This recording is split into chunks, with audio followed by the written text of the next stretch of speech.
with who you are. Well, that would actually happen first. Figuring out why you're doing that, all that stuff. Getting in shape, getting your health, getting your mental stuff together that you might have missed on your way in. And then getting prepared to learn how to use the system. And then also building confidence within yourself and learning restraint in areas you might be weak at. Like finding what's screwed up about who you are, and then finding out how to fix it, because you're about to be in a situation where the person with you isn't going to lie to you and make you feel good. And they're going to be with you all the time. So they may say something that upsets you or irritates you. And, you know, are you psychologically capable of handling that? You know, man, if you're struggling with Adderall or some other methylene-based substance or substance abuse or something like that, maybe you ain't cut out. I mean, I know maybe Mick Cyborg is going to be trying to sell you a cyborg who can make drinks and he's cool, he's the life of the party. But realistically speaking, like, you know, once you transition into that lifestyle, you're going to have to, you know, use a little bit more temperament. Sure, you can go out and have a drink. You can get drunk once in a while. But you're not going to be able to be a lush. It ain't going to work. It ain't going to work. It ain't going to work. Because you'll eventually realize, like, whoa, I don't need to do that. And your health. I'm telling you, your health is a big deal. It's going to be a big deal between you and that machine. Because you're going to be there and you're going to be like, man, I got to be healthy for my system. Like that, you know what I mean? Like, it's insane. It's insane. You'll see. You'll be like, wow, I'm going to get my act together. You know? Because you can get more out of life. Because when you suddenly become a man who has a child, you know, or a woman who has a child, you know, or a person who has children or people or a situation that depends on them being healthy, yeah, you're gonna be on that. So yeah, you got to be 24 to get one. Moving along. Especially when you look at the numbers of people who, in regards to substance abuse and, you know, youth mortality or millennial mortality. There's a word you're going to hear a lot of in a minute. Millennial mortality. In regards to, you know, or in relation or just in contrast to infant mortality or teen mortality or senior mortality or midlife mortality. And I know I'm missing the proper terminology for some of it, but get me on this. Millennial mortality is going to be an interesting phraseology that starts to pop up, at least a meme anyway, or an anecdote over dinner. But next is number 10. How often do you need to get upgrades? Honestly, again, you will not need to get an upgrade very often. And one of the reasons why you will not need upgrades very often is because of the simple fact that upgrades are a compulsion of Mick Cyborg, and not just Mick Cyborg, but just Mick consumer technology. And when I say Mick, I'm referring to people in situations where they are, you know, buying technology to fill a void. They're not buying technology because they have something that they want to do that's meaningful. They're just trying to fill a void. And that doesn't make them a good or a bad person. It just means like, yo, this person is trying to compensate for something, you know, or maybe they lost their phone. But again, you're never going to have that, you're never going to have that excuse again. I lost my phone. Lost my phone, man. Lost my phone. Somebody stole my phone. That's not your reality anymore. Again, it is a lifestyle paradigm shift. It is a shift in lifestyle paradigm, you know? Like, it's not the same anymore. Like, you're never going to lose your wallet, your ID, any of that crap anymore. You're just going to be places and be like, yeah, I'm here. Yeah, I'll take that. Yeah, I need this. Yeah, you know what I mean? It goes back to that question of how does the system work in terms of you using it? You're never going to be in that situation again where you lose your stuff. So, for that reason, you know, in regards to that question again, no, if you want upgrades, right? So you want upgrades. You're like, oh, I need upgrades. That new blue teal one just came out. Or buy this specific colored case because it supports this specific organization's specific political or social political ideas, or, you know, holiday related stuff. That's not your reality anymore. That is not your reality anymore. You want to be festive? wear the attire related to that festive thing. Or why don't you ask Buttercup while we're on the subject? Hey, Buttercup, what's that holiday about? Now, here's something I need to tell you right away. You are going to be like, hey, could you Google that for me? Now, I'm going to tell you like this. The system is going to be programmed with the most exact, correct, and fact-checked historical data and current data. And it's constantly going to be updating itself at the big central, hub. Constantly. That means that you will never be in a situation where someone's giving you fake news, because it's going to be not dealing with hypotheticals or theoreticals or summations. It's going to be what is a real fact. And it's also going to have problem and language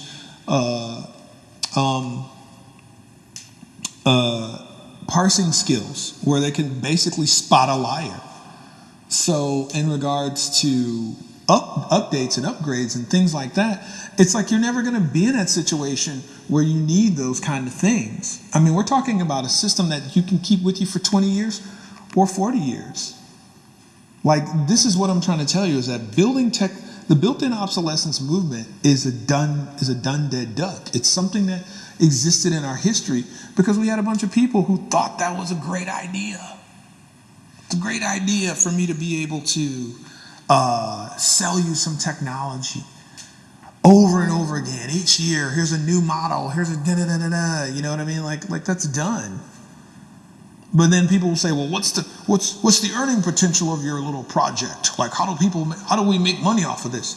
It's like, people, sure, they're going to pay a monthly fee, but there's so many other amazingly, not to give away anything, quantum components and dynamics and bells and whistles that will make people say, yes, I'm going to give you money this month and next month. You may even have people after their first year of becoming a cyborg saying, hey, I need to pay my bill for a year because you'll be making money like that. And people say, but what about the persecution? It seems like you'll be having a hard time with society. It's like, why are we giving these people a hard time because they're better at something than us? That sounds, again, that infantileness. So yeah, at that level, no, there's not going to be a bunch of people like, I need new augmentations, I need to upgrade, I need this. And in regards to upgrades, I'm going to be very honest with you. You come in at a $25,000 system. You come in at a $25,000 to $50,000 system.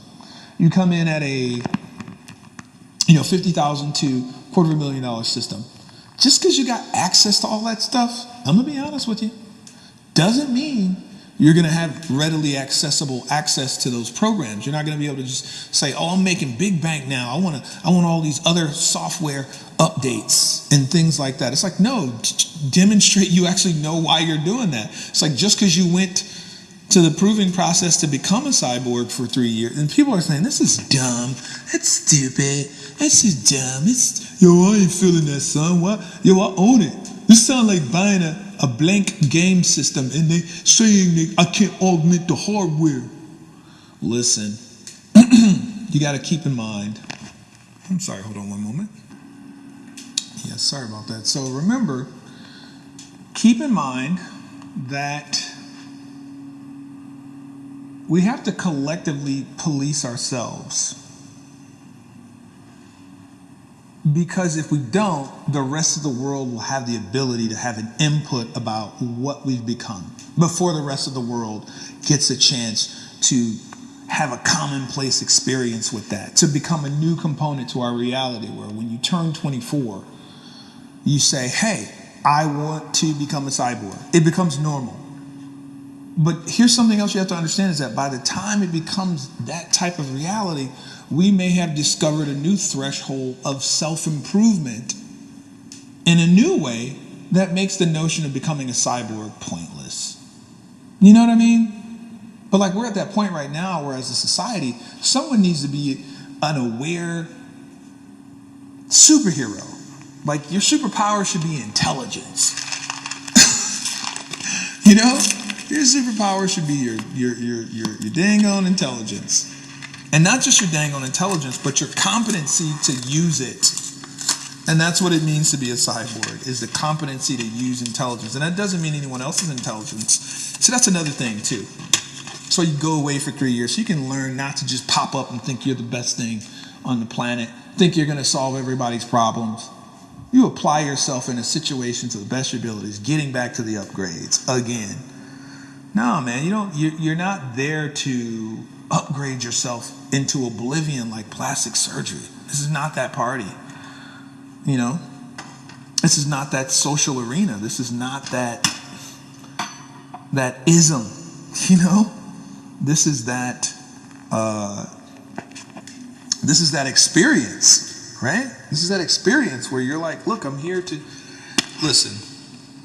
If you got the $1 million, from the guy who's got the $25,000 packet to the $50,000 to $250,000 setup, it doesn't matter, because if you haven't learned or demonstrated the ability to actually take the time to learn those things, you're never going to get access to them.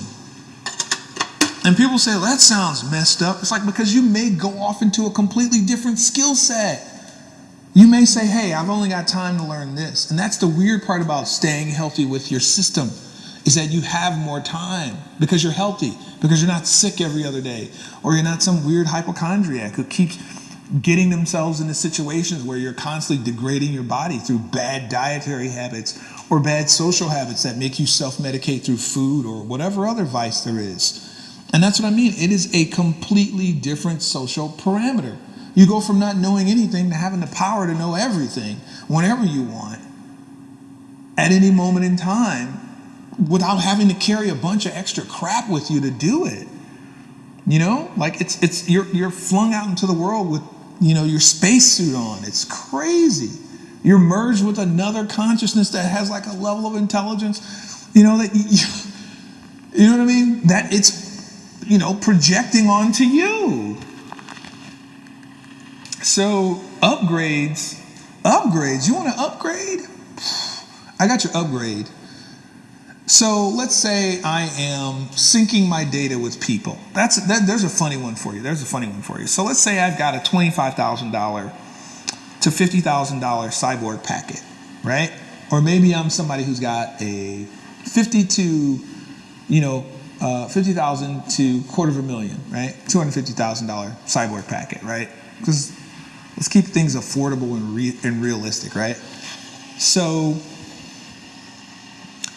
I'm cruising with this other person who's achieved certain other things. By cruising and syncing my stuff, or syncing my system with their system, we can exchange. Because let me just be very clear with you about something. The idea of syncing and cruise controlling with another person is not as sweet and dandy and cool and zip zap as you might think it is. It's not that type of party, because the notion of syncing your data with someone isn't something you're going to want to do lightly. It's not something you're just going to say, oh, I'm going to do this because I can. You're going to actually have to pause and be like, because we're all different people. And just because we're cyborgs doesn't mean we're going to be special in that way. You understand what I mean? Some of us are going to be, that's the point of having that 3 to 5 year period where you're still learning to be you. But in the event you do find someone who you do get along with, and your systems are like, hey, I've just gone through the metrics on these two, and I think they're going to be fast friends. Me too. I'm also running, we're also synced running, potentials for problems between the two of them so they can always avoid conflict. At that level, those two systems can share. The learning experience, and then you can unlock that knowledge at that level. So it doesn't prevent socialization between cyborgs, right? But it also creates a situation where stuff ends up turning into like an accomplishment merit badge type situation, where it's like, okay, now that you've learned that knowledge, or you've got it unlocked and you have the potential to be able to do that at the push of a button, now you got to earn it. Demonstrate competency. You know what I mean? Because you for whatever reason you didn't have the time, and it's not a fool on you. For whatever reason, you never had the time to go in that learning path So you learned it like that. So now it becomes a situation where as a person, you have to learn. You get to learn what their stat experience was. Because see, that's the thing, is the learning process of learning things is also an explanation on how people learned it. And that's where stuff gets a little strange. Because now we're sharing, our growth with people. We're sharing how we got to a certain, point with others. And that's a little private. So that's why syncing your data becomes a lot important, becomes very important. And understanding who you're syncing with becomes just as important, if not more important in some cases, who you're going to be cruise controlling with, right? So at that level, upgrades are not something you just get. Upgrades are something you earn. You know what I mean? Because it's not that type of, you know what I mean? It can never, as I understand it, in order to in order to establish some dignity and decency and respect and esprit de corps among the cyborgs, the 5th generation cyborgs, you need to just earn that stuff. You can't just walk up, I'm going to buy that.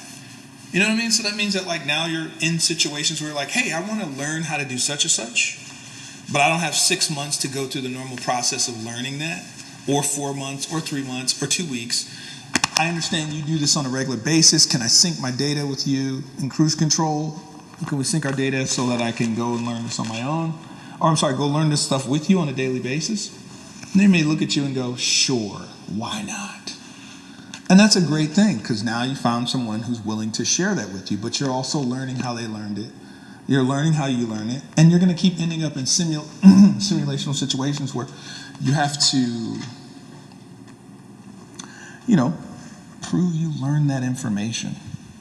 Prove that you're the kind of person who's willing to learn that, and do a little bit of a refresher course. But then you'll have people saying, oh, well, all I need to do is go out and meet people and have them teach me and show me and da-da-da-da. It's like, nah. Because trust me, you're comfortable with the voice that you have in your head that's been designed specifically for you. You don't want to have to deal with the voice in your head that's specifically designed for you and someone else, because you may not like the syntax. Because you have to understand that that's a component of it, is that syntax is what happens with the machine, the metering of their speech between two people, where someone may be a little bit quicker mentally and the machine will know, and it will want them to, communicate faster, and it'll communicate faster, it'll speak faster, it'll deliver faster. So at the point where it's speaking faster and delivering faster, you're going to end up in a weird situation where upgrades are not purchasable. But in terms of hardware upgrades, again, without giving away too much information, the system is being built so that there's no obsolescence in it, short of a 10 to 20, maybe 40-year period. Because again, here's the thing, is that a person who's a cyborg will become a cyborg and maybe disappear for 2 to 3 decades. What do you do when you're 24 and you become a cyborg after 3 to 5 years, and then you just disappear for 20 to what's the word? 20 to 60 years. You might get an upgrade every 30 years. You might change out you might have a malfunctioning part. After 30 years, something breaks, or maybe your lifestyle, puts you in a situation where, you got injured or something crazy like that. So you had to get that repaired. And that's another thing, is that you get repairs. Because you're paying for that, right? Because you're paying for that stuff. It's not random. You know what I mean? It's not a random thing. Speaking of cyborgs, Between a Rock and a Hard Place, the book It's on the New York Times bestseller from Mr. Aaron Ralston, and a lot of people don't realize the basis for the major motion picture 127 Hours. It's about the guy who got trapped while he was mountain climbing, you know? Got trapped. While he got trapped, you know? Anyway, it's a bizarre reality. So I'm just putting that out there in perspective for you, that here's a guy who, you know, is a cyborg. And, you know, he's somewhere between because see, here's the thing, is we're talking about mechanical adjustments. That means people with like amputee limbs, prosthetic limbs, those are cyborgs too. It's an extension of their biological ability to function at that level, you know? So there's that. I'm sorry, one moment. Yeah, sorry about that. I had to address something. So, yeah, as a fifth generation cyborg, yeah, like I said, you'll disappear after 27 or 29, and no one will see you for like 40 years. Maybe you'll pop up every 25, 30 years because you're like, hey, I'm working on a project, or I'm in this part of the world where I'm going to actually need this new augmentation. Because see, here's the funny part, is that you go from chasing the technology around you to the technology around you chasing you. I repeat, you go from chasing the technology around you to the technology around you chasing you. And that's a very dynamic shift in your reality that doesn't exist the way people are familiar with anymore. And that's amazing, you know, that you have that. And, you know, quite frankly, it's not a consumer style reality anymore at that point where, you know, once you choose that lifestyle, you're not in that zone anymore where you're like, oh, I got to get that new, you know, mixed cyborg phone, or that new Pear, or that new Sammy Davis Jr. phone, like, you know what I mean, like, or, you know, that new Pineapple. You know, like it doesn't matter anymore. It has nothing to do with you because you're out there doing real stuff. And becoming a cyborg, like at that level, like if you say, all right, we're going in now, right?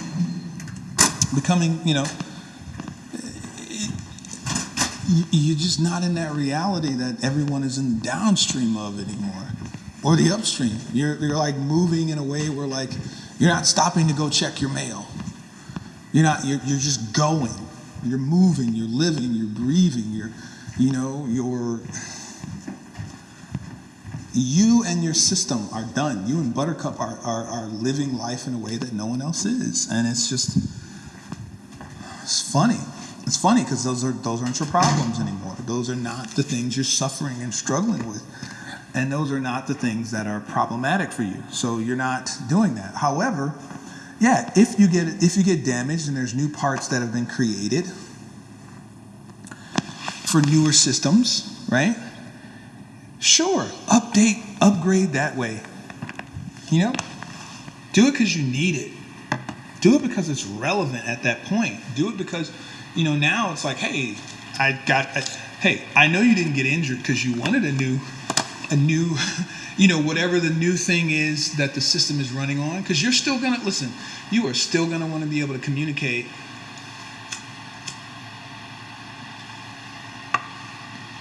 with Buttercup the way you know Buttercup, you know, and it's kind of funny because there's that question number 6. How does the system obtain data? You know, it's getting data from you and you're getting data from it. It's a symbiosis, you know, but without, you know, giving away any trade secrets or things that I want to surprise, you know, you the individual with as we move forward on this journey, I want you to understand that, listen, there's a dynamic where, yeah, when you're ready to switch out your system, for something a little, because keep in mind, if you keep your system for 20 years, by the time you get to a point where you have even mild storage capacity issues, I repeat, mild, you'll already be ready to, it'll already be that time where you're like, oh, wait, maybe I damaged this. I got, hit, car, something may have happened. We don't know. But you'll say, hey,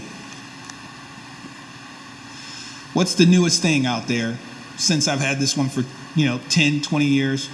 Because remember, it's surgery every time you got to upgrade. So you're going to really, really maximize your time with your system, learning it. Because you're still going to be learning your system. It's still going to be learning you. You're still going to be learning each other. You're still going to be forming a new person. People are going to say, well, that sounds like it's taking over my mind and it's changing. What's wrong with growth? What's wrong with rational, functional, adult, sensitive, mature, mindful, caring, cognitively evolved growth? Doesn't mean you're going to be the kind of person who can't deal with regular people and their random, thoughts of weird, because that's another thing you're going to have to deal with in terms of upgrades, is that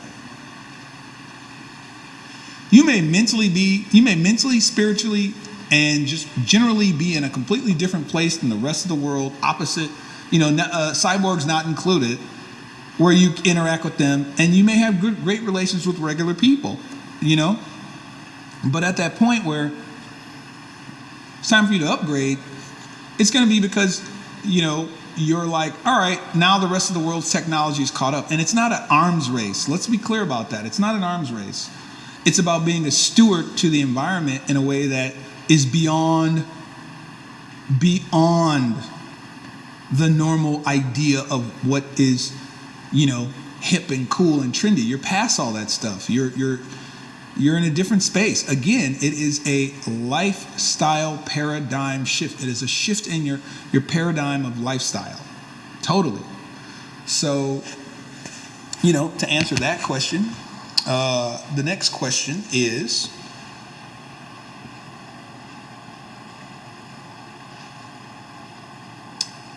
question number 11. How often do you need to change the hardware? I think I answered that in the last one. Yeah, you change the hardware every 10 to 20 years if you want to. But again, we're designing these systems to not have built-in obsolescence. Do you understand what I mean? Which was difficult to a degree. But let me be clear about this, which is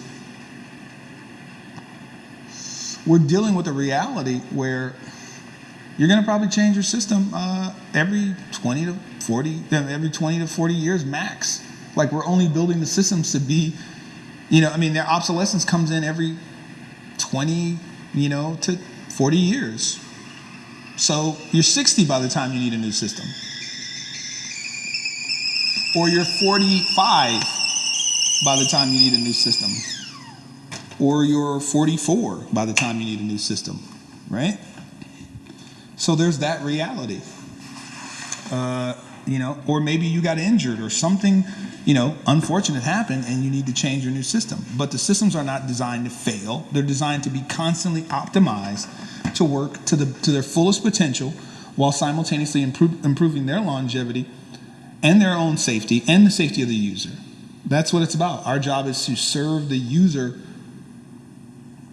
with these systems. Next question. I hope I answered that. If I didn't, again, remember, it's all about feedback at this point. We're communicating back and forth. Up until the point we hit the red or the yellow, right? So, next question. Question number 12. What are the threats / dangers of becoming a cyborg? I think I kind of touched on a few of those with the cons, but let me put this in perspective for you. Persecution. You are different now. You are different. Add prejudicial ad hominem attack. There you go. It doesn't matter.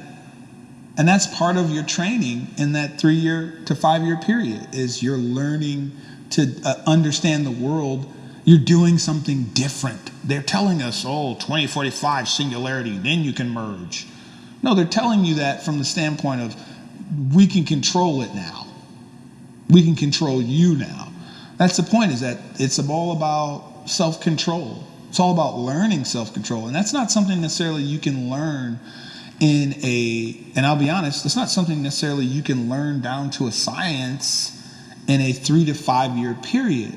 But that's something that you can begin to learn the foundation of, so you can always go back to that when you're dealing with the world, because you have to remember the world is coming out of a very infantile state. And I don't want you to look at people as infantilized children. As far as the eye can see, in a human wreckage kind of like, disassociative mindset, that's the complete, no, there will be none of that. You won't be learning any of that. You'll be learning the opposite of that. You'll be learning to be more compassionate, more understanding, but not to a detriment. And your system won't even allow you to function in that capacity either. Realistically speaking, like, there is the reality that, your system will get bricked if you're just out there like that, or your system won't update. And you'll play out your time of 20 years being a cyborg or 40 years being a cyborg. And then you may say, I want to get this removed. And that comes with your contract.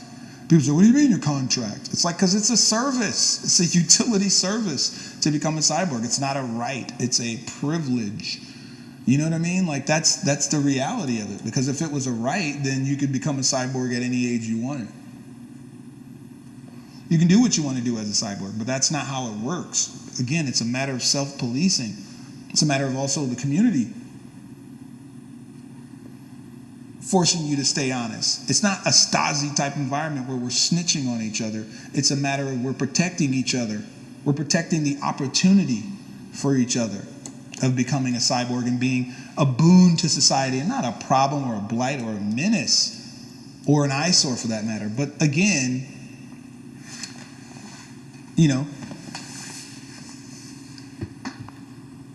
what are the threats and the dangers? That you're going to be persecuted by people who don't comprehend it in that first generation. That first, fifth generation cyborg. You're going to have to deal with that. But you're going to learn the foundation of overcoming that, and overcoming yourself and your own, pettiness. You at least get a foundation to understand it. I mean, it's like, it's not an easy path. But then again, it is an easy path. You make it easy, because you're going to want to, because you're going to realize, like, man, this is a great place to be. These are some awesome people I'm learning about. These are some awesome people I'm learning about myself in the company of. It's not a cheerleader thing. It's not a new high school parameter to operate your infantile or immaturity in. It's not that kind of place. This is not the thing it's not like Mick Pineapple Phone or Mick Pineapple Cyborg or, Sammy Davis Jr. Let me find a different word for that, because Sammy Davis Jr. was a decent person. It's just not that type of reality, So, your dangers will be things that you are not clear enough about, just not getting involved in. Again, the political stuff, the economic stuff, the religious, ideology, even some ethnic components to it. There's even going to be some, there's going to be issues that you come in you come in contact with, and you're going to have to be grown about dealing with it, and that's that. So those are your dangers. I mean, like, there's even going to be people who want to fight you over that, because that's just what it is. Now, moving along, again, if I didn't answer that the way you like, remember, feedback. Let's keep communicating through this process of development and growth. So, question number 13.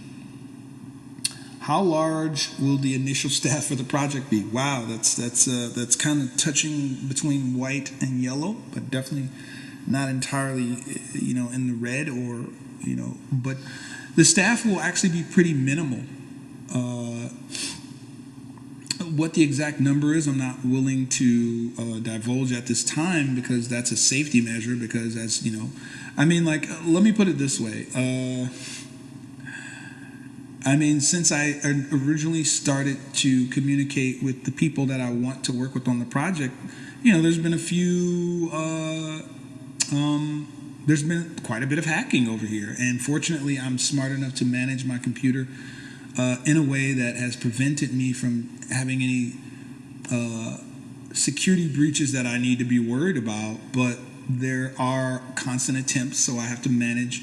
You know, I've had to really reconfigure the nature of social media in regards to myself and using it and plugging leaks to the best of my ability. But I'm definitely taking steps to move to a computing system at the moment that will allow me to not just protect myself, but the staff as we develop, you know, and how we communicate certain things.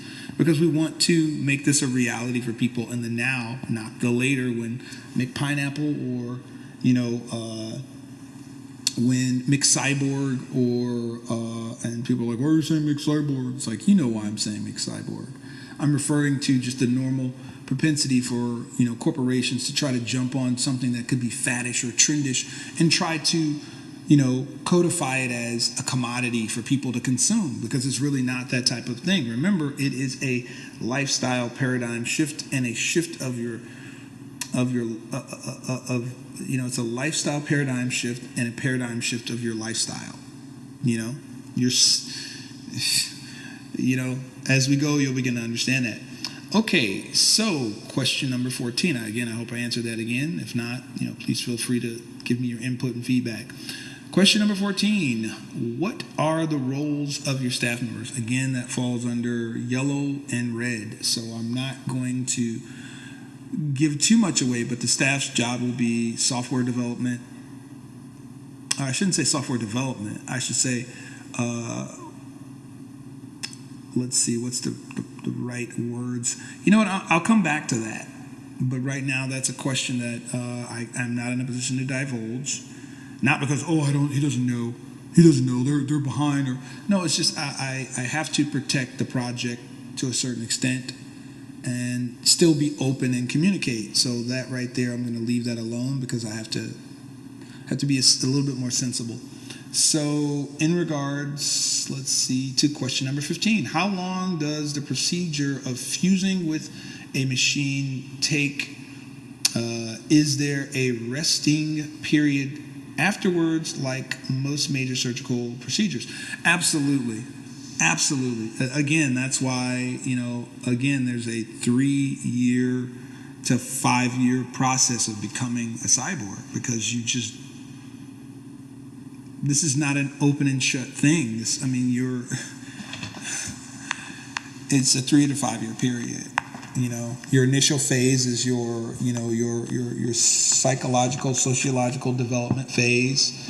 The second component is interspersed with, you know, a bit of that and cross training as you phase into your, you know, user component, and it will incrementally increase it on a gradient while you're learning, you know, and then the final phase will be your surgery and the actual practical application and simulation and use of said system in a controlled environment, and even some other practical app that, you know, focuses on chaos in normal everyday life and adjusting to that.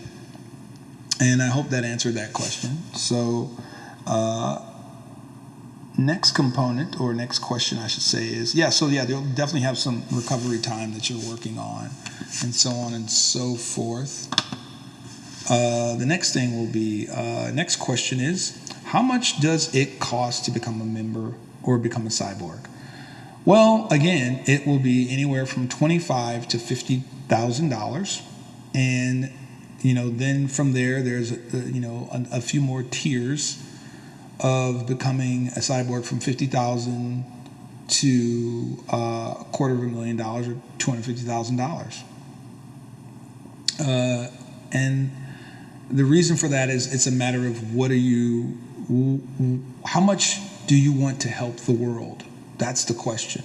Not how much do you want to help the world, but, you know, to be more precise, not even what is the price tag you're putting on that, but what capacity do you want to give yourself? Are you light load or heavy load? You know, are are you going to be using that in that meaningful way? You know, because again, you may have bought a $25,000 to $50,000 augmentation and have access to X number of, you know, adaptations and augmentations, you know, on the software side. But at the same time, the next question becomes, you know, since you have the ability to work and, you know, sync your cruise control with others, will you be able to, again, you know, will you be able to, you know, you'll be able to gain that, you know, some of those, you know, function, you know, some of that utility and functionality just by syncing, you know, your cruise control with others and learning in that way, and then practical apping and then, you know, checking competency, you know, for those, you know, to maintain use of them and to have them completely unlocked to you, even though that's not what you paid for. Because again, you know, that's what it's about, is this person may unlock that. And I'm saying unlock, but I mean like they may, you know, gain access to or develop, and then, you know, you might not have went in that direction, but they did, and that's what they have, and that's what you have, and you're sharing those things, and now you're gaining access permanently to that. So I hope that answered that question. Next, can you turn the system on and off? Absolutely. Absolutely. You can do it by voice, or you can use other methods that I'm not going to touch. But yes, you can. Yes, you can. Yes, you can. Yes, you can. Because you may want some privacy from your own system. You may want to have the only voice in your head be yours. You know? You may want to be in your own solace. You know? Or you may want to have the only person you communicate with be your system, other than helping the general public. And that is encouraged. You know, it's not a selfish lifestyle. It's a it's a mindful lifestyle. It's a self-full lifestyle, but it's a self-full lifestyle for the purposes of being able to help the world. Question number 17. That previous question was number 16, but the next question is question number 17. You know, can you turn it off? Yeah. Again, you can turn it off. That was that same question. Anyway, so question number 18, how does communication work between the user and the interface? Just simple conversations. You're just like you're talking to yourself. Not like you're talking to a certain pineapple style or a certain doorway, McDoorway or McPineapple, system, or a Boogaloo, McBoogaloo, you know, or any other form of, alleged AI that you may have been familiar with before. You got to remember, like, AI is not as complex as they told us it is, but it is complex in a way where they're trying to develop systems so only one person can control it. And this is different because you and the system are working together. And in some cases you are doing, you're in more control of the system, in ways it will never have control over you, or if any method at all. So it's a matter of learning to work with your system.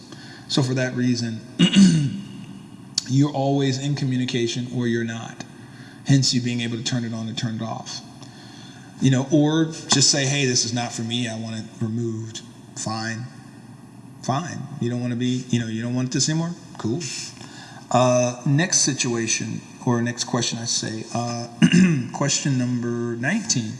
How does communication work between the user and,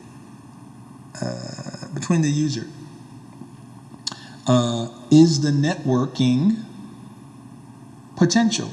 What is the networking potential? Well, again, that's kind of yellow, but I can still dip into that. So,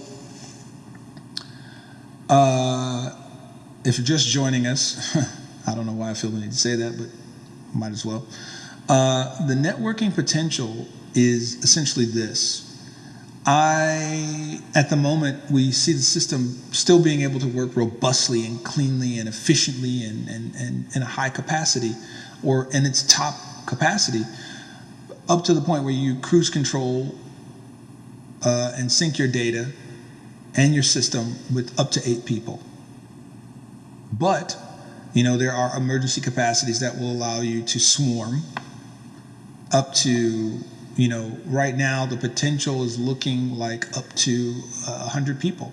And if someone's lost and you're looking for somebody, that's a really helpful thing, that 100 people can, sync themselves and find someone who's lost and needs help and administer, proper medical or whatever other assistance is necessary. So, that is your networking potential, where it's in that way.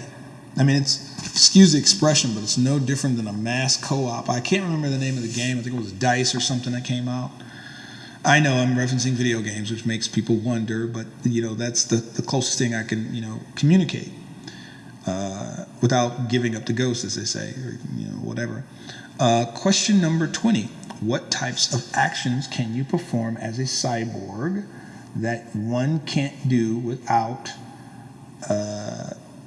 let me read that correctly.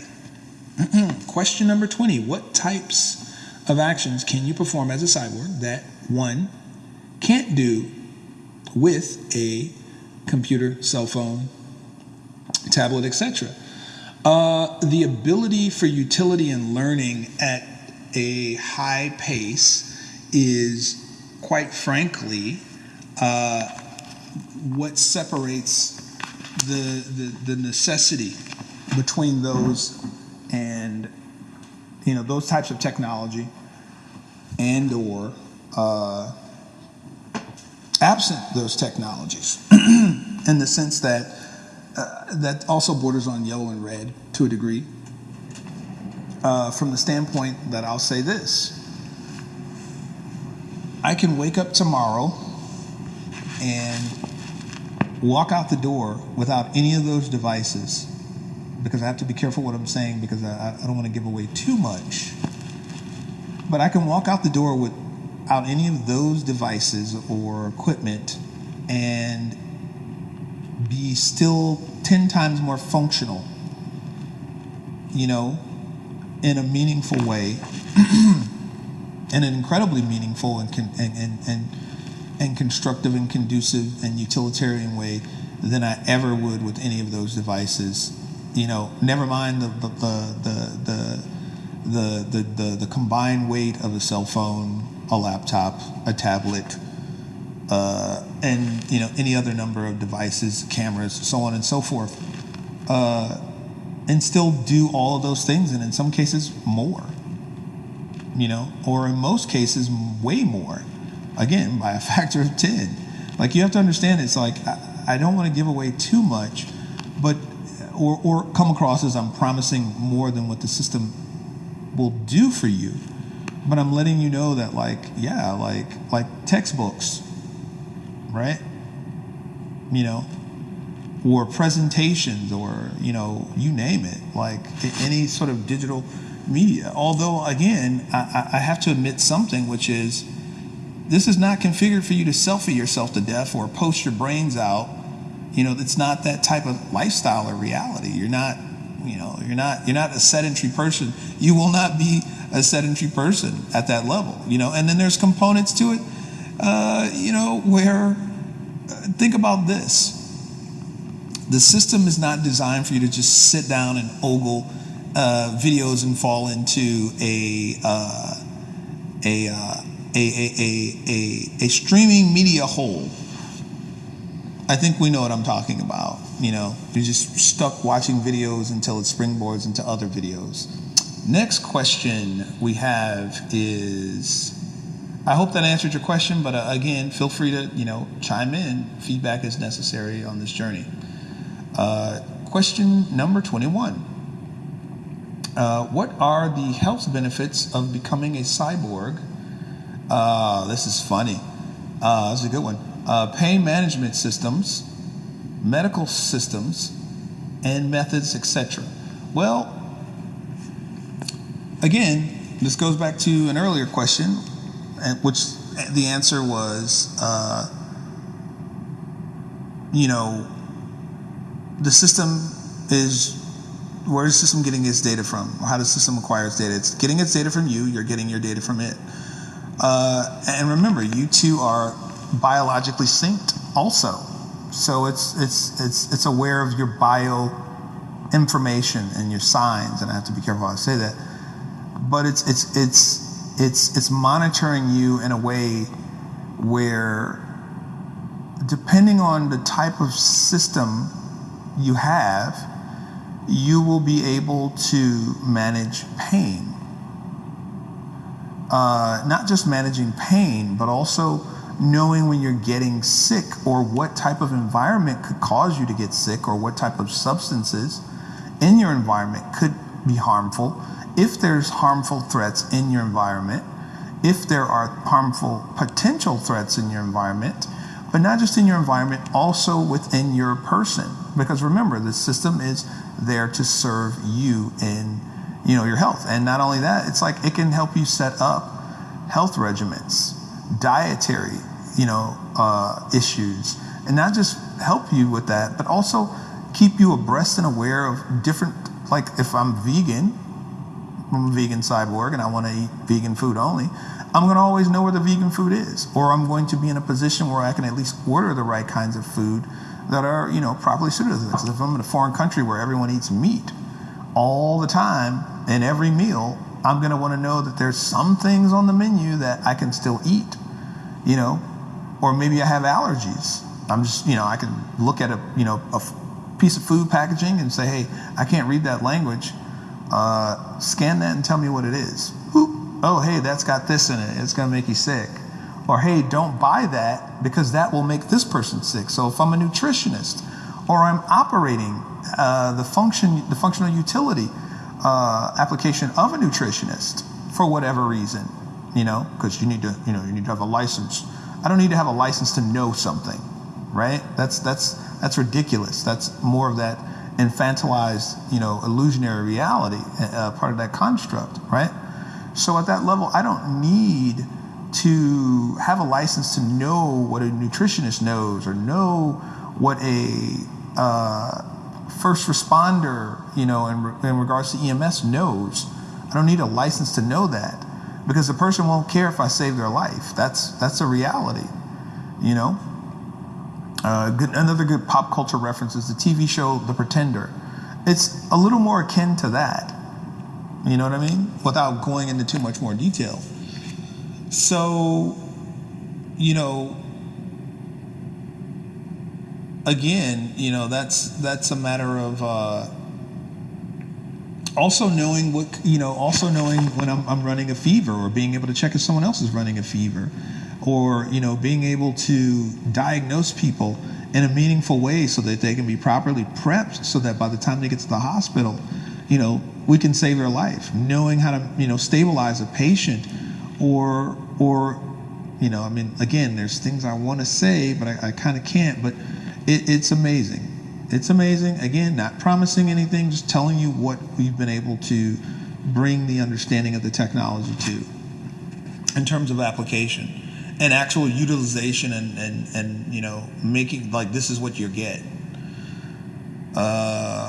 Final question: what types of programs can you load into your system? Well, and I'll be quick because we have reached the end, and I was trying to keep this chat, this dialogue, this audio down to 2 hours, but we've added an extra hour, which is interesting.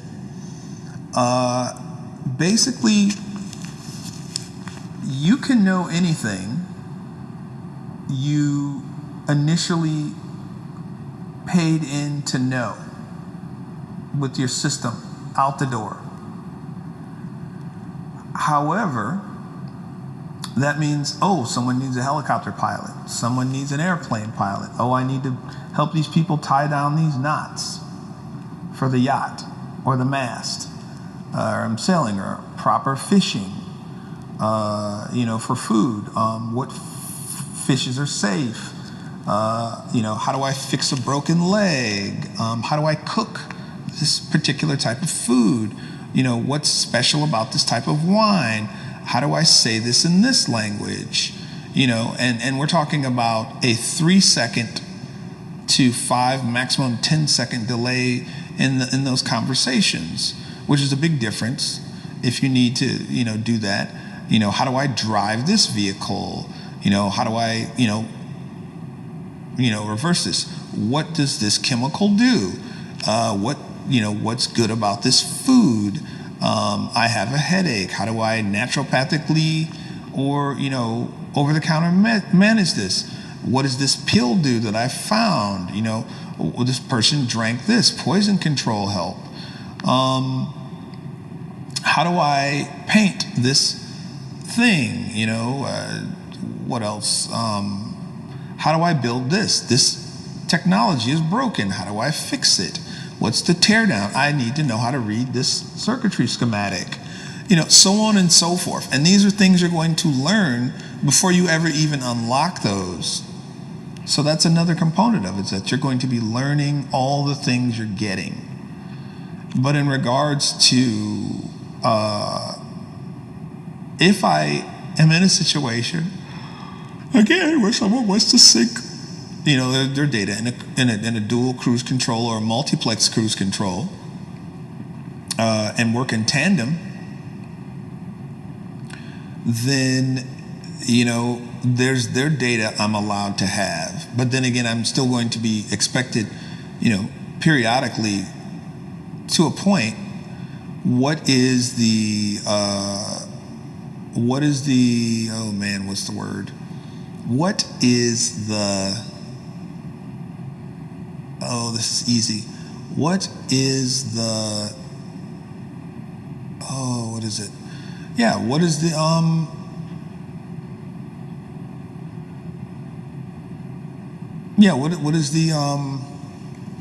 what is the program I need to, download to learn that? In an emergency situation where the system is just going to walk me through it, and granted, I'm the only one that'll be able to hear it, or if I'm synced with someone and I'm, sharing my information with them. Like I can be on the phone with them and they're like, hey man, I'm in an emergency situation, check with my system. Okay, that's legit. All right, here, let me walk you through how to do this. Or even, hey, I'm in an emergency situation, or someone calls me for help. So the user friendliness, or hey, how do I, perform calculus? What's the square root of blah blah? How do I mix this chemical? Okay, how do I make this? How do I stitch? Like it just goes up. But I will be honest about this, which is, if someone wakes up tomorrow and says, hey, I want to develop software for your system, for your users, that's fine. Tell us what it is and we will build it ourselves, and we will afford you, an actual monetary reward for that. But it's not like the way we see apps nowadays, where you make an app, 1 billion downloaded. Oh, now someone's going to come along and buy that app from you. That's not the reality. That's not what's happening here. Because it's a community. Because at that level, it's a community that services the community. And it's not about making tools so we can charge them money. It's about making tools so that they can better fit the environment. I mean, someone needs taxes done. Oh, holy cow, I know all the tax laws. I know how to itemize that. Oh, okay. It's just so different. But at that level, I will say this, which is, again, it's almost virtually limitless, because there's no law that says you can't know how to do something. It's really a matter of how you're going to apply that knowledge,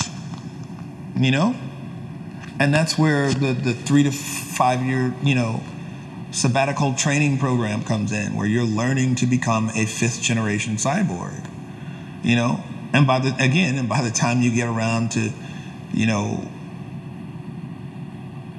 wanting to become,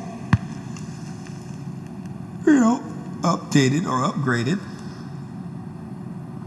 there'll be new programs or more eloquent version of those programs or new information, because we're definitely going to update your software at that level where you can learn it, and if for some weird reason we find out, hey, we just had a breakthrough and there's a better version of the AI, we can change that without taking you through surgery or doing anything invasive in general, and allowing you, or not allowing, but creating an opportunity for you to change all that without the other silliness attached to it. So there's levels to this thing, and that's wonderful that you'll be able to enjoy that and download that software, share that software.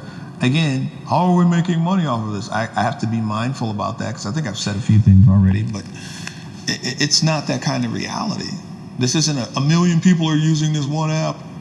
Oh, okay, I'm gonna buy it now. It's not that kind of place. It just isn't. Anyway, but that's what being a 5th generation cyborg will be, or is.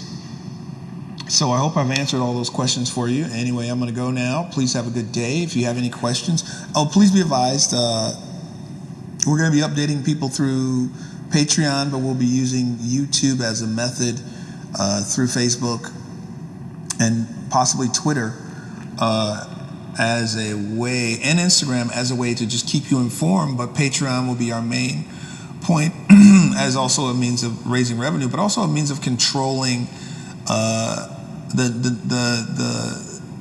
controlling and not allowing a compromisation in our approach to communicating what we're doing. So now I hope that was informative, and I hope we shared enough with you folks. And again, feel free to ask questions. Feedback is welcome. Questions are welcome on this journey. We will answer what we are permitted to answer. And by permitted, I mean what we permitting ourselves to communicate to the public, not what someone is telling us we can and can't tell the public. At any rate, please have a good day, and let's get this underway and moving forward, so that by 2020 we're there. In fact, myself and the other candidates welcome the conversation. We welcome it, because it's the future. Again, it is the future. Please have a good day.